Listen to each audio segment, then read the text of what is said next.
Welcome to the Grassroots Army Podcast. This platform is for common sense people looking for up-to-date, accurate, and truthful information without the hot garbage corporate media bias. The power of one can lead to the power of many. You never know what small act that you may say or do that may literally change the lives of millions tomorrow. And don't you ever think that you can't make a difference, because you can.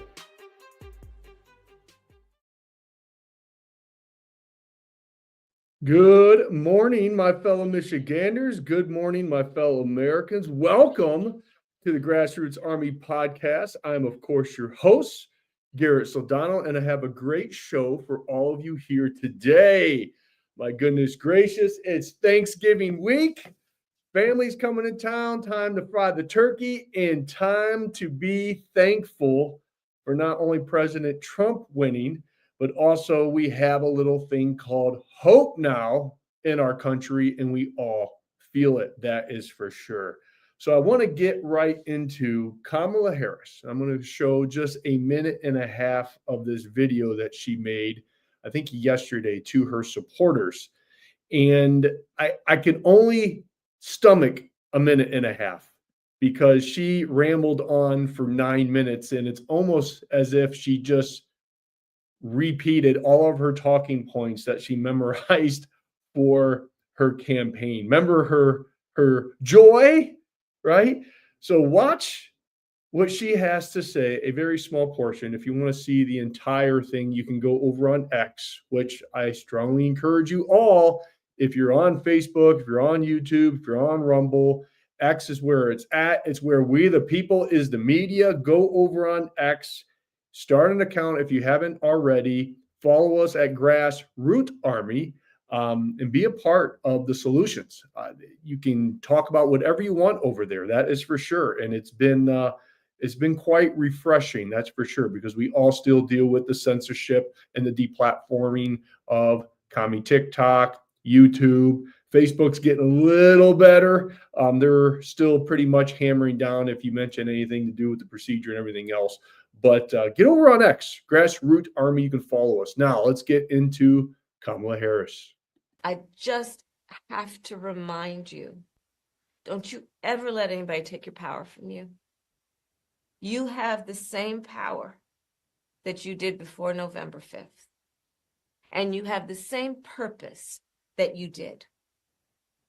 And you have the same ability to engage and inspire. So don't ever let anybody or any circumstance take your power from you.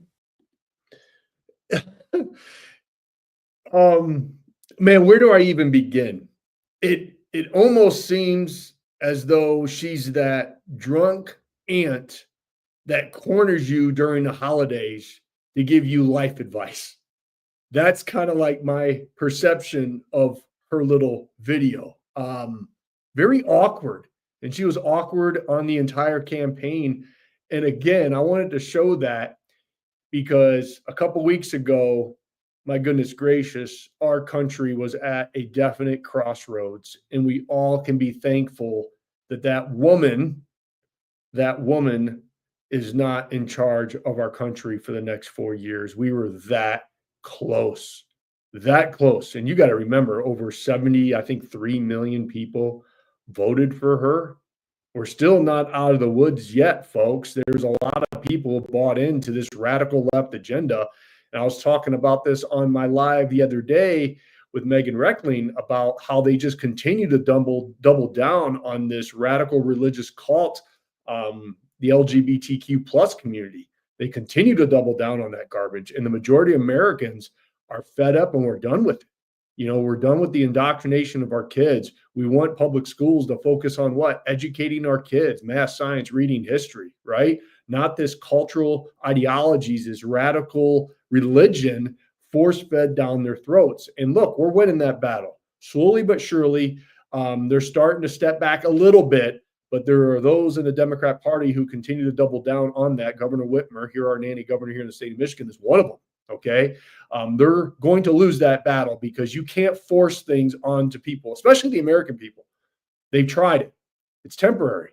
When you have a thing called power, it will overcome force every single time, even if you're going up against a world empire like the British and what happened with Gandhi. All right. He used power.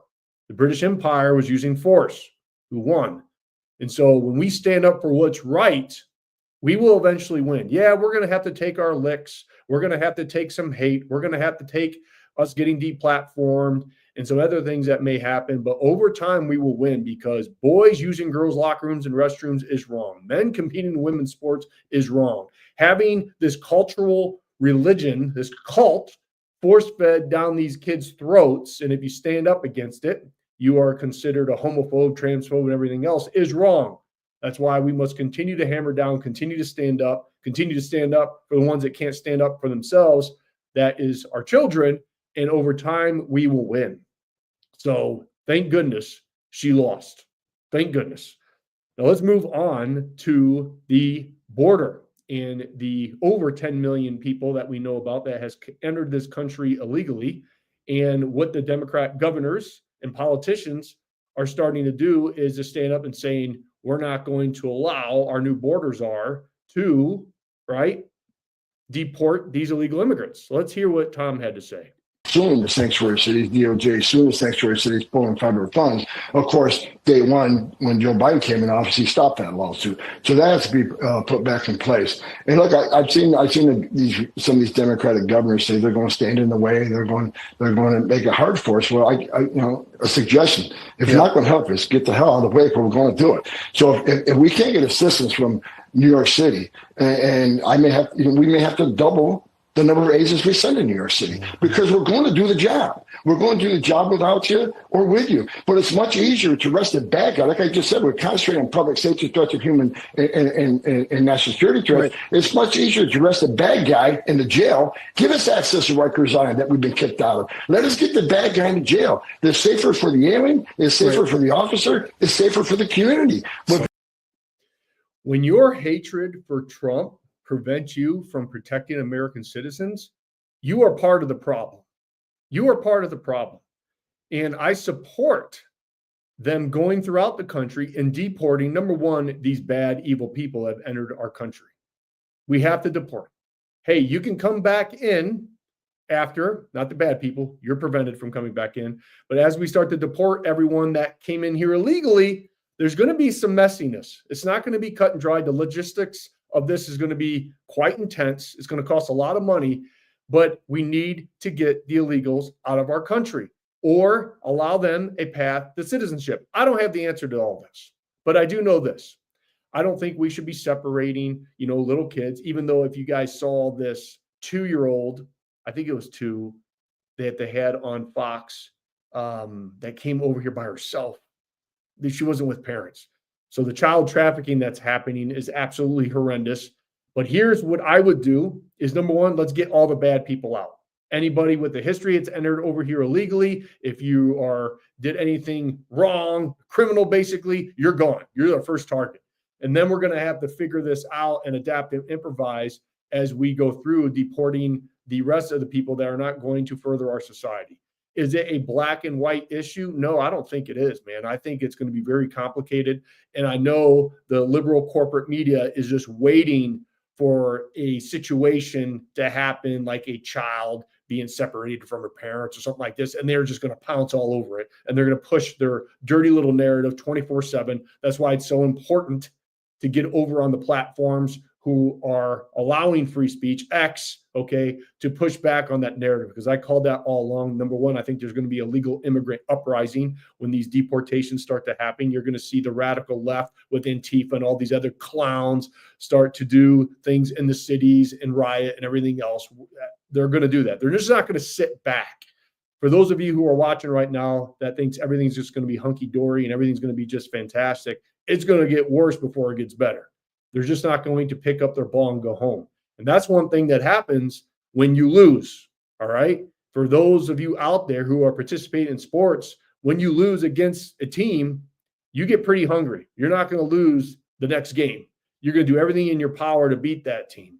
You're going to work harder than you ever did before. You're going to watch more film. You're going to do some things to try to put you in the best position of winning that didn't work the first time around. That's what the Democrat Party is going to do. Now, watching them double down on these very radical ideas like the trans garbage with gender transitioning kids, which I don't agree with allowing men and women's sports and boys and girls locker rooms and restrooms. I don't agree with any of that. If they continue to double down on that, that's going to inhibit their success here in the future. But the illegal immigrant stuff, the corporate media, the left is going to wait for something to happen, and then they're going to push out a narrative, and that's why it's important for us to push back. But hey, if you came in here illegally, hey, you should be deported. You can come back in here legally, come into an entrance and get vetted. But that's what the Biden administration, these radical Dems have done. They put all of our safety at risk, and it's these Venezuelan gangs in the state of Michigan. They're in Rochester now. I just posted a graphic that Matt Maddock posted the other day with the gang signs and tags everywhere, spray painted on buildings and other objects and stuff. They're basically claiming territory. And our nanny governor continues to get on and talk about women's rights and transgender day and everything else, instead of being what a governor should do is lead and say, hey, look, good luck trying to set up shop in Michigan. We are going to hunt you down and we are going to deport you. But we don't get that strength from the governor. We get sunshine and rainbows with the radical leftist cult that she is so passionate about, along with women's rights and reproductive rights, even though it's already been passed here in the state of Michigan. They continue to double down like President Trump is going to take it away, which has all been debunked. Okay, so let's move from that hot garbage into our military. And thank goodness we have a gentleman named Pete Hegseth who's going to be leading our military, because this is the garbage woke stuff that they've been putting out. Okay, not everyone, because I'm going to give credit to the Marines. The Marines never went down the path of wokeness. They didn't. I don't think they did. If they did a commercial, please send it to me. But what I remember with all this is the Marines stayed true to who they are, tough SOBs that are willing to put themselves out there for all of us. But let's watch this old recruitment ad of this woke ideology that has unfortunately infiltrated a lot of our military, and Pete Hegseth is the man to get this stuff out. Okay, so let's watch what this used to be. This is the story of a soldier who operates your nation's Patriot missile defense systems.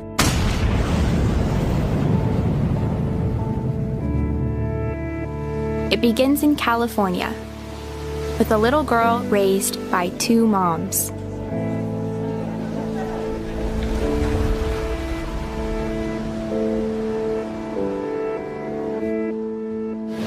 Although I had a fairly typical childhood, took ballet, played violin, I also marched for equality. I like to think I've been defending freedom from an early age. When I was 6 years old, one of my moms had an accident that left her paralyzed.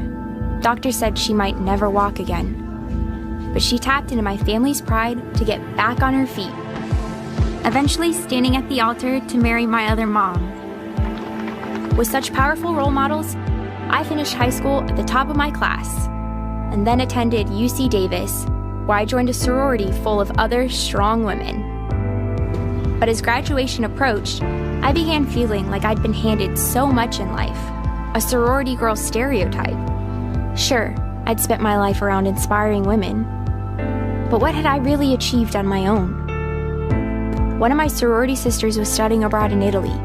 Another was climbing Mount Everest. I needed my own adventures, my own challenge. And after meeting with an Army recruiter, I found it. A way to prove my inner strength and maybe shatter some stereotypes along the way. I'm U.S. Army Corporal Emma Malone Lord, and I answered my calling. Oh, man, it's so horrible, so cringy. And while the Army was pushing out this, right, the Marines, thank goodness, stayed true to who they were, some badass mother puppers, right? They pushed out this, which this is what I want to see our military become again. Make our military great again, Pete. Here we go. The future is threatened by enemies often unrelenting, Marines, get these people out of here. unexpected, unpredictable. Stay alert, Marines. In the midst of an uncertain and evolving world, the need for Marines to defeat these shifting threats is critical. Enemy drone down. Because the need to ensure stability for our nation has never been greater. Sending coordinates now.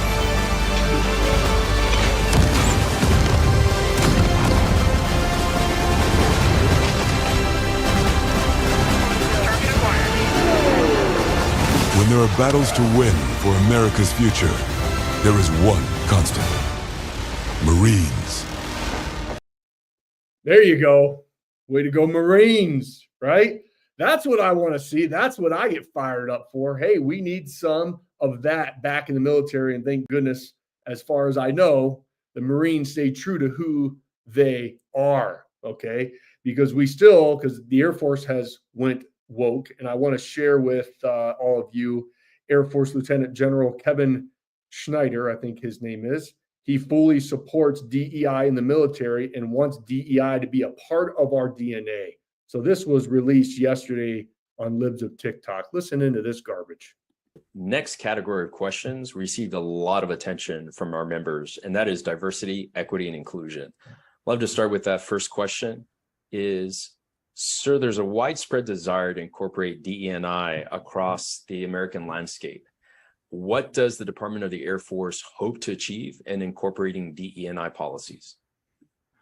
Yeah, I think the short answer on that, we could go way deep on this, but the short answer is we want the best, most capable force that we can get.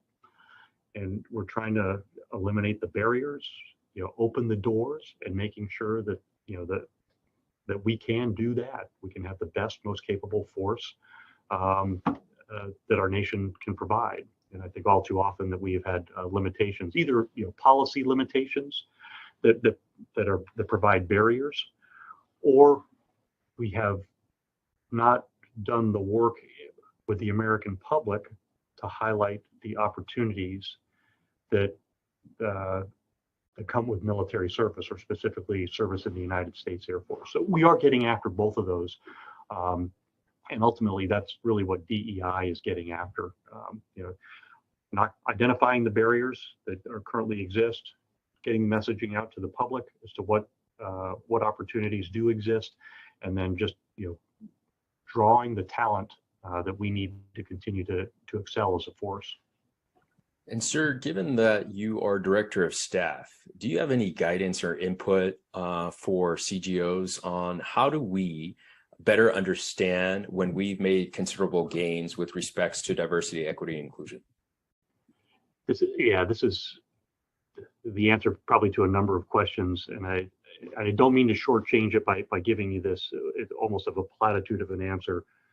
When we can stop having meetings about it, or when we can stop having specific focused discussions on it, and it becomes part of our DNA, then we've achieved success. Part of our DNA. Holy cow, not on We the People's watch. And this is the problem, is we have these woke leftists that have infiltrated every level of our lives, even in our military, okay? And for him to ask, widespread desire across America to put DEI in our armed forces, hot garbage. No, there's not. You can see all these companies now that are starting to say, hey, it sounded kind of nice in the beginning that we want to include everyone, but it's not working, okay? And we have to disintegrate every single DEI government agency, department, everything. We need to just clean house. And I loved, because somebody tagged Pete Hegseth on this post, and was his response. Nope. That is the type of leadership that we want in there. That is for sure. I am excited for what Pete's going to do with our military, because I want to show this Russian recruitment video for their military. Watch what they're putting out to build strength in their military. This is Russia.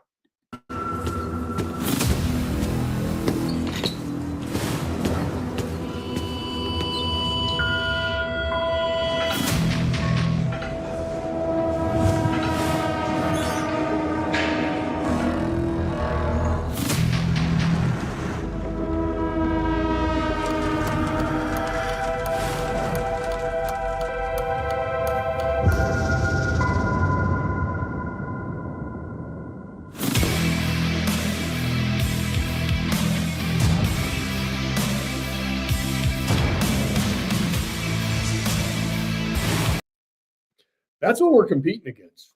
And China has similar commercials as they start or continue to build their military to be the world power that they have the intent of being. And so people like Pete Hegseth, people with Tom, our borders are going to do what's right here in America. That's what we can hope that we can accomplish here over the next 4 years. I just want to address a couple questions. Is somebody posted a comment? I'm not going to share their names though. God is directing President Trump. Okay. Look, you guys have to understand, we tend to put our elected officials, we develop politics into this very kind of celebrity status. President Trump is a human being. Okay. We can't allow people to get kind of God status within our politics. These people, and I'm a big fan of President Trump, but when we start putting people on a pedestal, look, we admire President Trump, everything he's been through. He's a great leader. He's going to do wonderful things, but we can't put them so high like they're the savior, because they're not. President Trump is a necessary first step in what we have to do in this country. We need, I've been on my platforms talking about this. We have decades of work to do. You got to remember, all of us that have been sitting and sleeping on the watch over the past 20 to 30 years, we have to undo a lot of damage that have infiltrated every level of our lives. And it's not just going to happen in 4 years. That's the beauty about the American government. It works very slow. It takes decades for things to happen because change is slow in the American government, which is good, because if it was fast, then our country would have never survived, because there would be so many different things happening. And I don't believe our country could survive that. So change happens slowly, but you have to understand that we finally just kind of dug our heels in the sand against the decades of garbage. They've been infiltrating our college campuses. They've been infiltrating our public schools, our businesses, every single aspect of our life. And if you think that this is just going to be sunshine and rainbows here in 4 years because our savior, President Trump, is in office, you're wrong. We need at least a decade. We need President Trump, which he's doing, to build the foundation. And then we have to start building the floors of the skyscraper that we all know and believe America should be and can be, under the right leadership, underneath power, not force. Okay.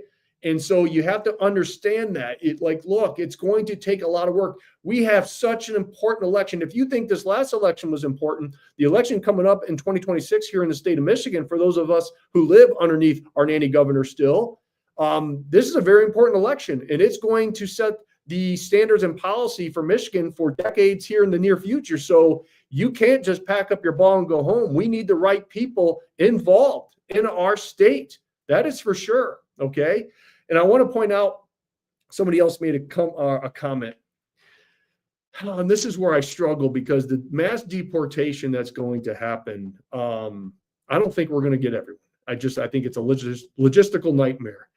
But somebody made the comment, when people send their children over here unattended, the children are not our responsibility.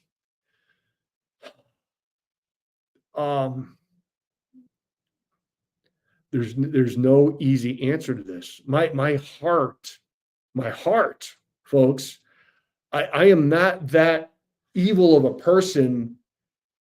And I'm not saying, for those of you who believe that deport everybody, every single person needs to go who came over here illegally. I just don't know if America's heart can stomach that, because that's going to be number one, hard to do. It's going to be a logistical nightmare, but not only that, but just the love for humanity. Now, I agree they shouldn't have came over here, but now that we have all these kids and there's so many scenarios, we have to try to help.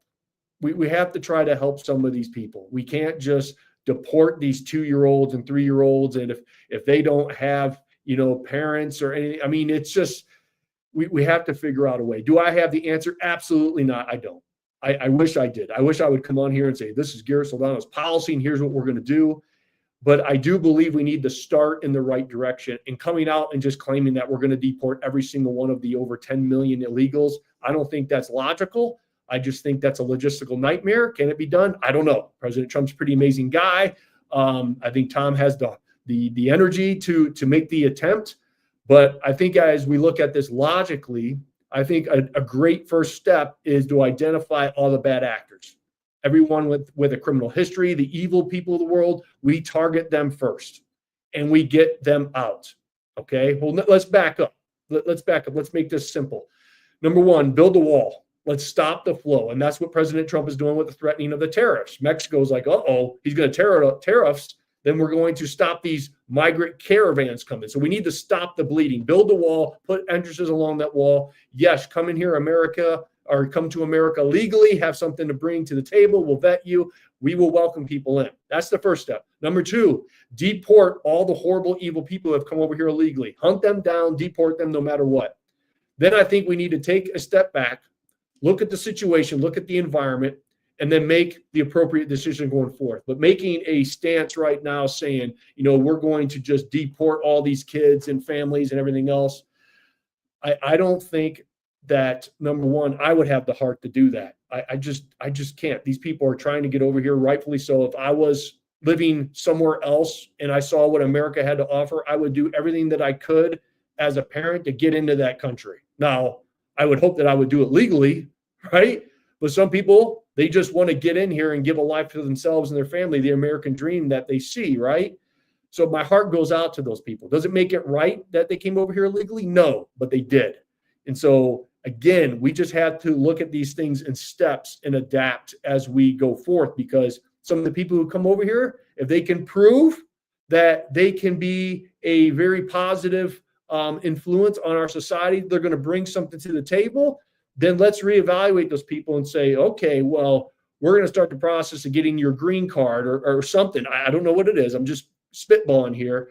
And then we're going to see if you are in fact going to be a good citizen, and then monitor those people. And then if they don't, kick them out, right? I don't know.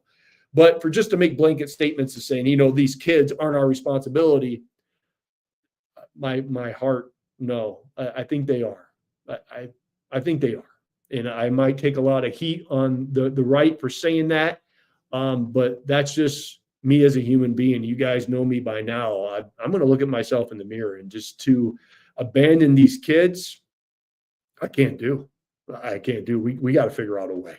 And I believe America, in the heart of America, should be able to do that. We just can't go evil and just start doing evil things. I don't agree with that. So love me or hate me, I'm going to stand on what I believe, and I will always stand up for the ones who can't stand up for themselves, and those are children, whether they're from America or not. Okay, but that's we have to figure out a way. But if you're a criminal, if you're a terrorist, your ass is gone. I'll make that stance. However, we got to adapt. We do. We have a situation, a problem. We understand who did this problem, the left. That's why elections have consequences. But let's carefully go forward with this so we don't lose our identity on what America truly is, a beacon of hope. Okay? So God bless you. God bless State of Michigan. Of course, and always, God bless these United States. Have a great Turkey Day. All right? I'll be out there frying my turkey tomorrow morning. I'm excited all my family's in town. So have a great day, everyone.